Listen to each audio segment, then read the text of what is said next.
and welcome to Linux Action News, our weekly take on Linux and the open source world. This is episode 53, recorded on May 13th, 2018. I'm Chris. And I'm Joe. Hello, Joe. It's good to be connected with you. Happy Yankee Mother's Day to you, all the moms out there, and all the dude moms. And let's kick off a big show with Linux apps officially being announced for CoreOS by Google this week. Yeah, this is something that we've been reporting on for what feels like weeks or months at this point. But now with Google I/O comes the official announcement, although there's not much information about it, but at least we know it's definitely happening, that you can actually try it now with some dev builds of CoreOS. You can run proper Linux applications. Yeah, it appears that Google has created a virtual machine that was designed from scratch for Chromebooks. At least this is their claim. And they say it'll start in seconds and integrate completely with typical Chromebook features. You'll be able to launch Linux apps with a click of an icon. The windows can be moved around, files can be opened directly from apps, and there's a preview that's coming to Pixelbooks soon. But maybe don't get your hopes up too much. Yeah, it's going to be the end of the year, at least, by the time this is actually stable and completely working. And even then, it's only going to be on a few high-end Chromebooks that are very expensive. And at that point, if you're going to spend $1,000 on a machine, aren't you better off buying a proper Linux machine? I don't know. I'm not really too surprised that it's only going to work on the nicer Chromebooks. What's really happening here is they've created a VM called CROS VM, CROS VM, and it's using Linux's KVM hypervisor. So that tells you you're going to have some resources, some power to actually make this thing work. And you're going to see it trickle out for a bit, and I wouldn't be surprised if the enterprising community members out there don't get this working in other Chromebooks. But around July 31st, ChromeOS 68 is due. That's when the beta stuff, like the quote-unquote stable but still kind of beta, you know how Google does things, that's when that lands, is on version 68, which will be around July 31st. They say, they being folks from Google that spoke with the Register, that they're still having issues getting graphics and sound drivers to play ball, and on some models it's trickier than on other models, and there could be some tweaking required before you'll be able to just fire up Linux if you get started early. But like Joe was saying, the quote-unquote fairly stable version isn't expected until Chrome 71, which is the end of the year. Maybe by then, you'll see more powerful Chromebook shipping. Another iteration, another generation of Chromebooks. They may bring that bar up just with the next batch of hardware. But wasn't the whole point of Chromebooks that they were inexpensive, didn't need much RAM, didn't need much storage?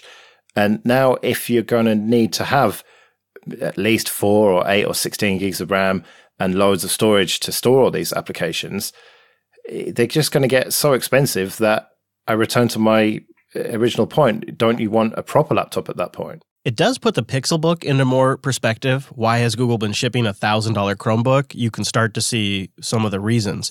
I don't know, Joe. I think we're seeing a gold rush here in a way. You have Microsoft shipping the Windows subsystem for Linux. You've got Dell shipping the Sputnik laptops. And now you've got Google working hard to make Linux apps possible on Chromebooks. They're all trying to get to that dev sweet spot where they can sell a machine to a software developer, and they all think they have a different crack on it. Google's crack is simplicity, replaceability, cloud storage. But I tend to agree with you. If they go down this route, they're going to have to redefine what makes a Chromebook, because you're going to need more storage, and you're likely going to need more RAM. Chrome itself takes quite a bit of system resources, so to run complicated applications on top of that, I think you will have to redefine what a Chromebook means. To me, a Chromebook is something that someone who's never really had a laptop before would use. All they need is a browser, and that's pretty much all it was historically. My mother-in-law's got one and happily uses it and talks to my wife and all the rest of it on Hangouts and has a great time. And it's secure and simple and easy to use. To target it at a developer, I just don't really see why a developer would want a Chrome OS device, because you could just install Chrome on an XPS 13 or whatever, and you're going to have a broadly similar experience plus way more. I can see why they want to go after the developers, because it is a lucrative market, but it just seems misguided to me. See, I disagree. I think this is the brilliance of Google's strategy. You start out small and simple, and you build up from there. And with Linux as the base, they have a lot of potential. They can get brand trust and recognition for creating laptops that are reliable and easy to reload and are fairly safe for average users and have maybe the term simplicity implied to them.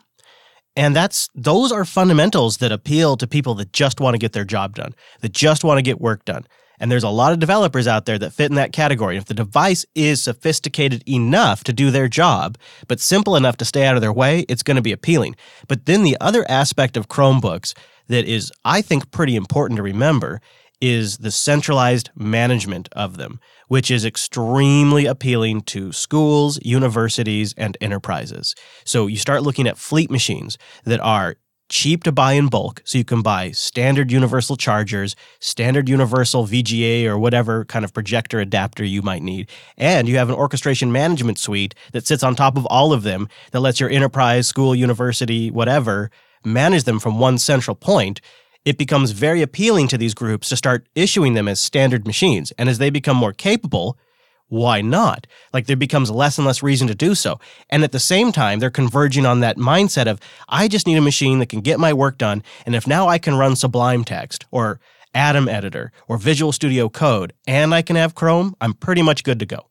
Yeah, I suppose I was thinking about this from the wrong angle then, because I'm thinking about freelance developers who wouldn't be interested in this. But as you say, yes, when you take into consideration that orchestration, and deploying this on a large scale to a lot of developers or students, then yeah, that suddenly makes more sense. Maybe I'm not smarter than Google after all then. Well, it looks like they're finally outsmarting OEMs, or at least putting their feet to the fire with some changes that were sort of under the wire from Google I/O this week. Yeah, this came out of the What's New in Android Security talk from Google I/O. And what Google are doing here is mandating that if you're going to be part of the Android Partner Program, you're going to have to commit to regular security patches. We don't know whether that means monthly, but you would have thought so, wouldn't you? I hope so. I am very elated by this news. This is something that I have really given Google a hard time about for a long time. In my personal opinion, this should have been the way these agreements worked from day one. And I think Google felt differently. They thought for market adoption reasons that they could backfill this problem. And so maybe they're right, maybe I was right, but these are changes that will be landing as of Android P. So if you're on a release before Android P, I'm sorry to say this will not apply to you, but there is a silver lining. When you finally get a P or newer Android device, you're going to take advantage of a bunch of things that Google's been working on for years. You've heard us talk about Project Treble before. That's the modular piece that allows the drivers for the system on a chip and those components to be developed separately from the Android layer. And in this talk, they tried to couch this whole thing. They tried to ease the blow by going through the history of, we've been working on Treble, making this possible. We're trying to get this easier and easier for OEMs. But if you want to continue to be our partner, you will begin to patch your devices. Now, we don't know how Google's going to vet this to know if they actually fix the issue, because that's also something we've talked about in the past, is sometimes these patches, quote unquote, don't fix all of the problems. And we also don't know if Google has any provisions in place to reprimand partners or set a very specific timeline. But early days are looking good, and you'll likely be able to find the talk online within the next couple of days to get the details yourself. But in the talk, they say, we've been working with our OEMs to build this patching into our agreements. Now, this is a reality. It'll lead to a massive increase in the number of devices and users receiving regular security patches. And that was Google's head of Android platform security. I am very, very excited to hear that news. I have been waiting for many Google I/Os for them to address this specific problem. I suspected it was coming when they announced Treble, and now this is the other shoe dropping. But isn't this going to create a two-tier system where you've got the more expensive phones, which are part of the partner program, and then all of the other cheap ones that aren't, and they won't commit to this? And so if you can't afford to buy an expensive phone, you're just not going to get any security updates. I don't know. I think we already have that today. You generally have your premier Android devices from Samsung and other manufacturers that do get updates. Your sort of category leading devices that stay patched because that's what that customer base wants. And then you have the lower tier devices which just get neglected. That's reality today. With this new security system, they have to comply as part of the partner agreement. So from here on forward, if they want to ship any new versions of Android with the Google apps and all of the Play API stuff that is blessed by Google, they have to play ball. But there's nothing stopping them shipping an old version, which we've seen many, many times before. You can go and buy a phone now that's got security holes in it, that's never going to get patched. You do also have to wonder if this is going to lead to some new agreements with some alternative ROMs that people might just start shipping on their devices instead. Possibly. We saw that with CyanogenMod, and that didn't end well. Maybe second time round it might go better. I don't know if Lineage are particularly interested in doing that, but maybe one ROM maker might be. It wouldn't really appeal to me. This appeals to me. Having security patches, having the Linux device in my pocket that is connected to the internet 24/7, it really strongly appeals to me to have it updated and secure. So now this is something I'll be looking for when I'm shopping for Android devices in the future. But you may be shopping for an Android device that you didn't even know was running Android. At least if Google has their way, Android Things 1.0 is now available for developers to build commercial IoT products. How long before Stallman starts calling this Android Stings? Probably already has.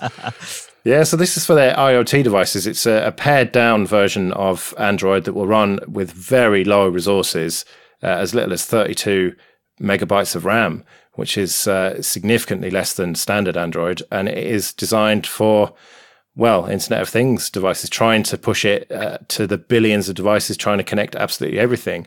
There's a gold rush in that area, and Google wants a part of it. Yeah, we've seen Ubuntu Core, which addresses this. We've seen Azure Sphere OS, which is addressing this.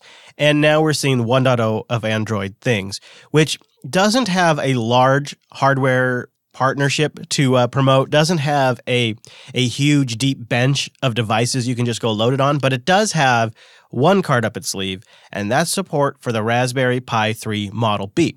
Now, I saw a screenshot of this on Twitter today. You've been trying it out on your Raspberry Pi. Yeah, this is where it's so perfectly Google. It's great because you log into the Android Things dashboard and you just start creating a custom image for a device, and then you can download a little utility that works on Linux, also available for the Mac and Windows, and it flashes an SD card with everything you need for Android IoT.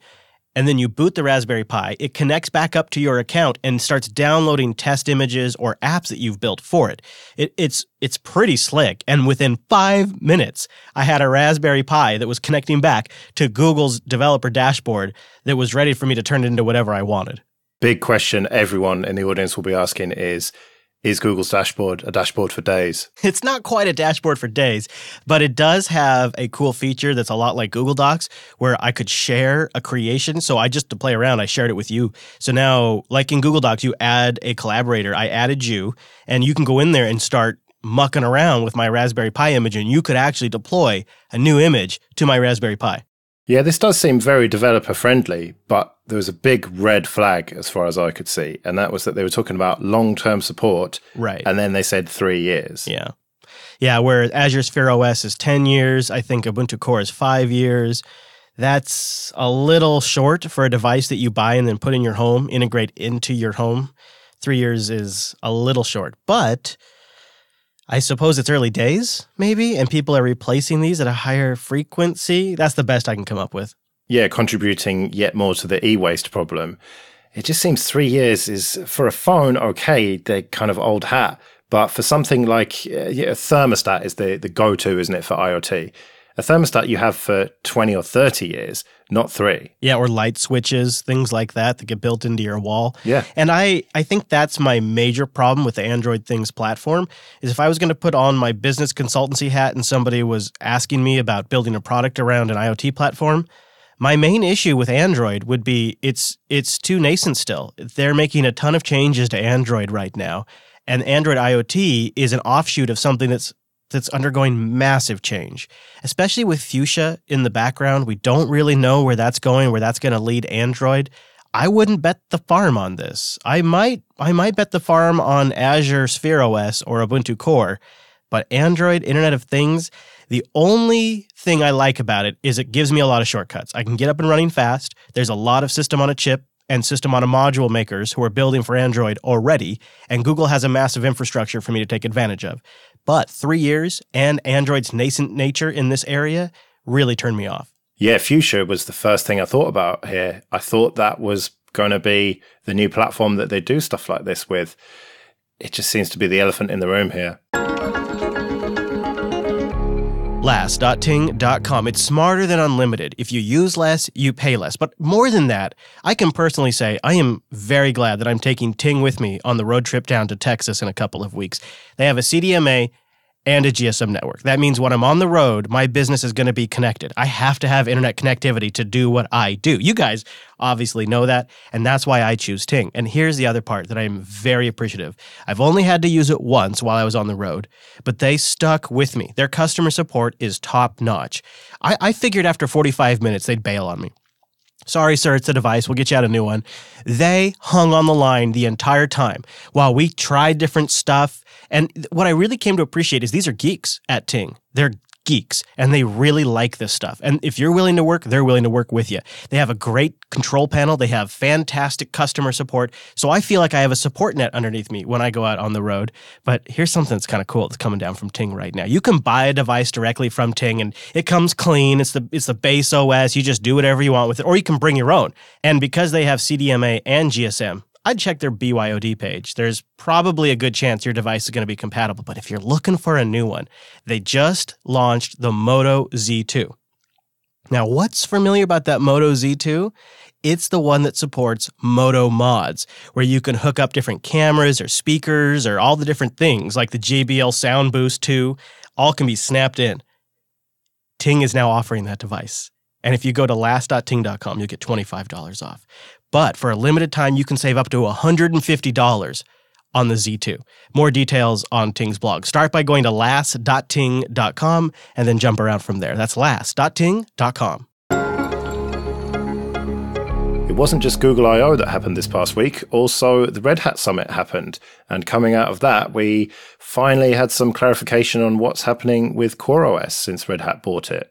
Yeah, it looks like CoreOS is going to continue, but not as we know it. Red Hat will be integrating CoreOS Tectonics, which is its Kubernetes distribution, into Red Hat Enterprise. Also key, its Enterprise Container Registry System, and of course, its big dog, Container Linux, which is the lightweight cluster Linux distribution, all of which will be rolled into Red Hat's primary container and Kubernetes-based software portfolio.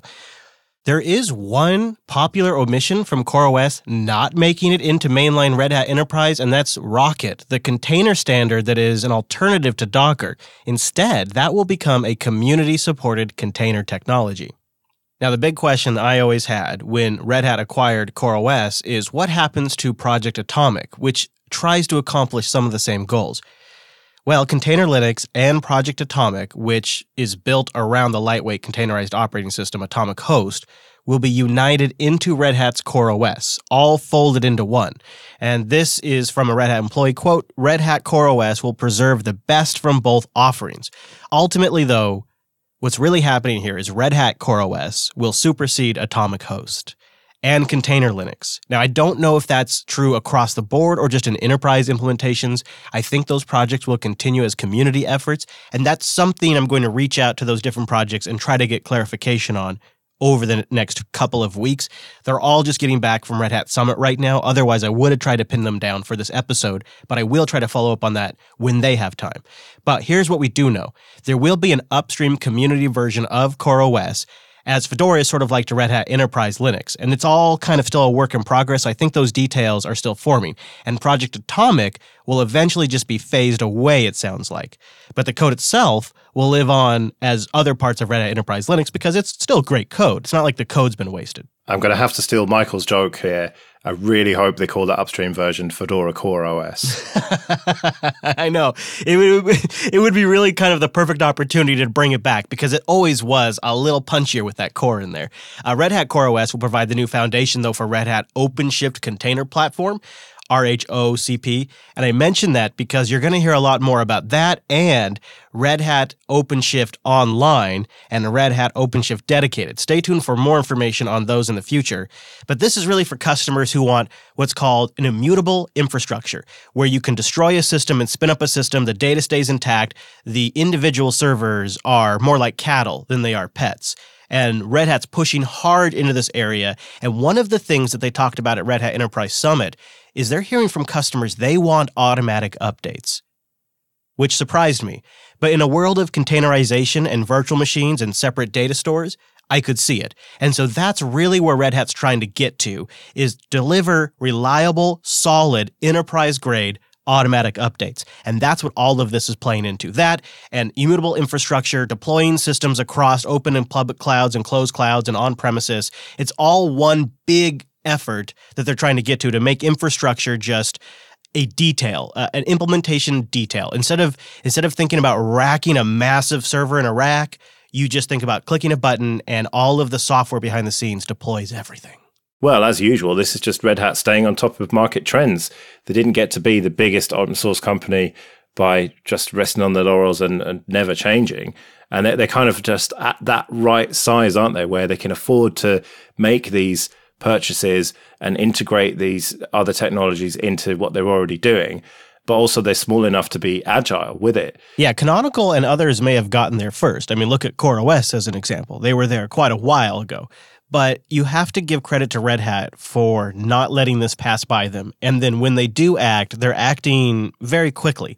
I think the whole story around Project Atomic and what happens with Container Linux as a community project and all of that is still a little fuzzy.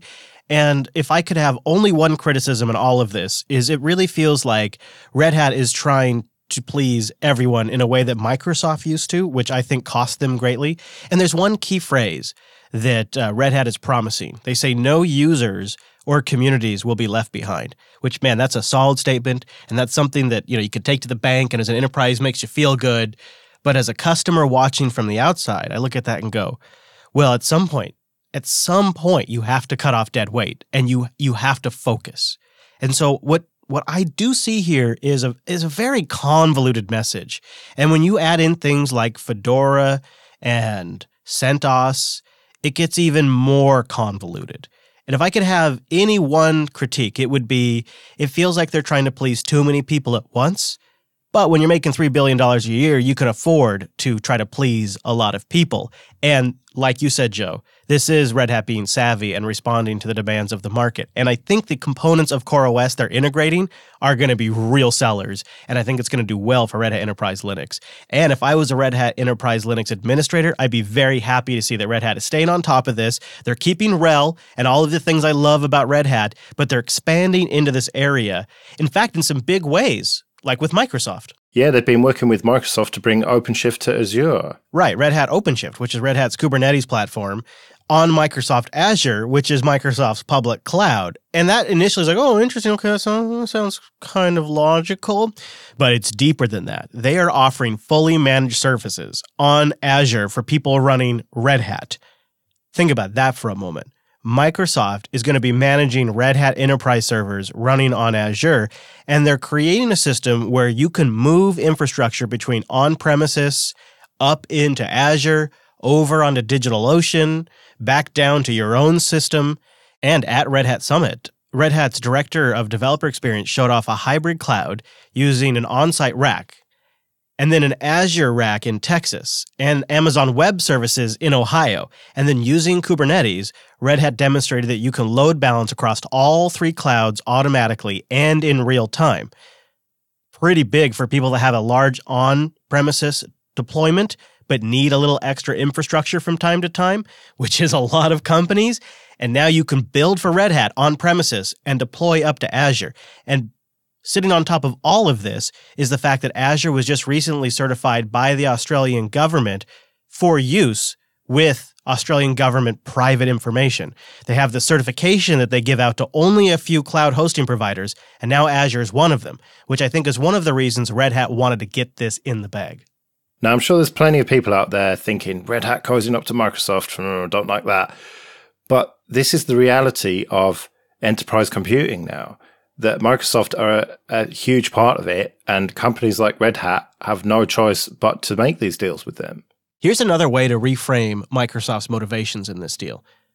Microsoft just wants to sell Azure services and software subscriptions to people that are creating software that runs on the cloud, because that's a way bigger market than the home consumer PC.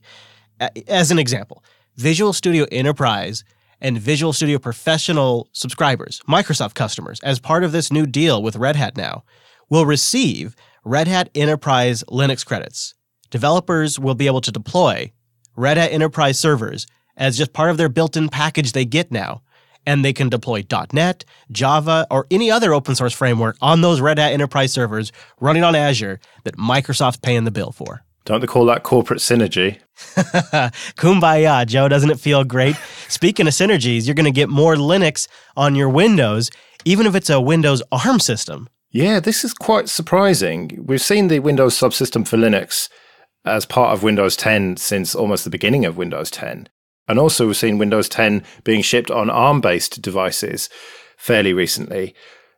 But I never expected those ARM devices to be capable of running the subsystem for Linux, because you've already got this compatibility layer going on between x86 and ARM. And now you're going to have this other compatibility layer between the NT kernel and the Linux userland. I can't see this working particularly well. Can you? Well, they were talking about it at this week's Build conference, because aside from Google I/O and aside from Red Hat Summit, there was also the Microsoft Build conference this week, and NeoWin spotted a presentation where Microsoft was showing off Ubuntu running on a Windows 10 ARM computer, which, if you think about the way it works, if you recall, they're not emulating with the Windows subsystem for Linux, they're translating like Wine does. It's taking a call and it's rerouting it to the Windows equivalent of that call. And if you're doing that with 64 and 32-bit x86 applications, it's really the same math, just with that call redirection on top of it. There's got to be some overhead there, though, surely. I would think so, and I would not want to use that as my daily driver. But again, if you're on the command line with these small apps, that's not so bad. The overhead there might be barely noticeable. Possibly. I mean, if you're just using it as a replacement for putty, which I would imagine quite a lot of people are, then you're probably not going to notice, yeah. Yeah, and your 12-hour battery life is sort of making it all worth it. Yeah, I suppose. And again, this is new Microsoft that we keep talking about, and it keeps annoying the, shall we say, traditionalists in the Linux community. Yeah. But I think we just have to accept this, don't we? That I guess they're so. Embracing it. I suppose so. I mean, companies will go where the profits flow. And I did watch the keynote and different presentations from Build, and more than a few times I saw Linux up on stage. It's still weird to me. It's still really strange. Or I saw them using SSH a lot, which is always very odd. And all in on the Raspberry Pi, too. Lots of demos with the Raspberry Pi, which I found to be, well, like I was watching a Google I/O keynote, not a Microsoft keynote. So it is definitely a different time, right? And it's just where the money is. Yeah. I wonder how much Microsoft stuff you're going to see when you go down to Texas Linux Fest. Oh, that's right. I'll be heading down there. Texas Linux Fest is June 8th through the 9th, and I'm heading out around the end of May to make the long trek down there. So if you're in the Austin area, come say hi. I'll be setting up a Telegram group, but I'll also have the Rover Tracker with me. So if you're along my route, reach out over Telegram or Twitter, and maybe we can meet up along the way.